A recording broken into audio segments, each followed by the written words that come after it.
The Naked Scientists podcast comes to you from Cambridge University and is supported by the Wellcome Trust, the EPSRC, the STFC, the Natural Environment Research Council, and UK FAST. For more cutting-edge science, join us online at nakedscientists.com.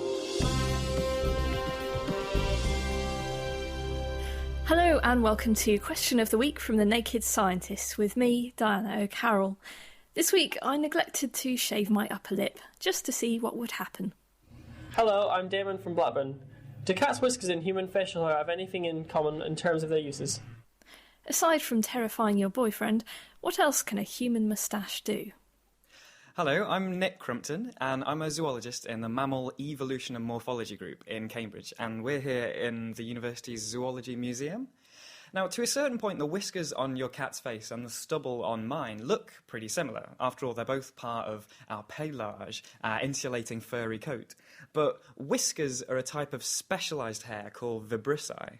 Now, among other places, they're found on the maxillary, that's the upper lip region, and they come in both macro and micro forms. And in the same way as normal hairs, they're keratinous structures growing out of the skin, the epidermis. But whiskers tend to be far thicker, and as we know, they act as mechanoreception organs.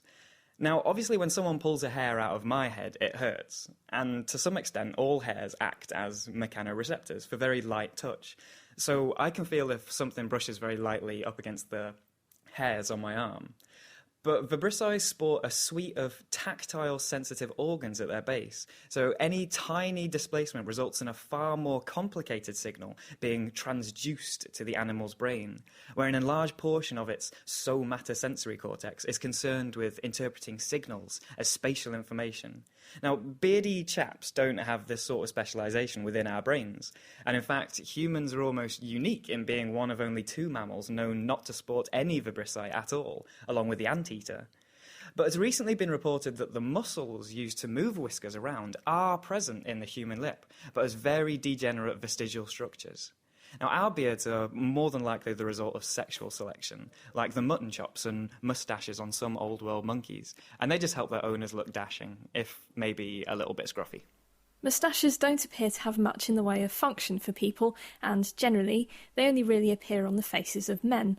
More interestingly, in some ethnic groups, males grow very little or no facial hair at all, so it looks as if human moustaches are there to attract a mate and act as a soup strainer. On the forum, RD posted some beautiful examples of moustaches, and you can find them at thenakedscientist.com/forum. But if that view's getting too much, why not don a pair of sunglasses? Hello, I'm Philippa from Oxford. I heard that the pupil of an eye widens when it looks through dark-tinted glass. If this is the case, why do we wear sunglasses? Surely the eye gets more sunlight than it does without sunglasses, and this must be a bad thing. If the pupil has to compensate for lower light levels, how is it that sunglasses protect the eye? Answers to Chris at thenakedscientist.com. You can Twitter at nakedscientists. You can write on our forum with thenakedscientist.com/forum, or you can check out the Naked Scientists Facebook page. The Naked Scientists Question of the Week, brought to you in association with the Houter Wisman Foundation, supporting science and education from Alpha to Omega.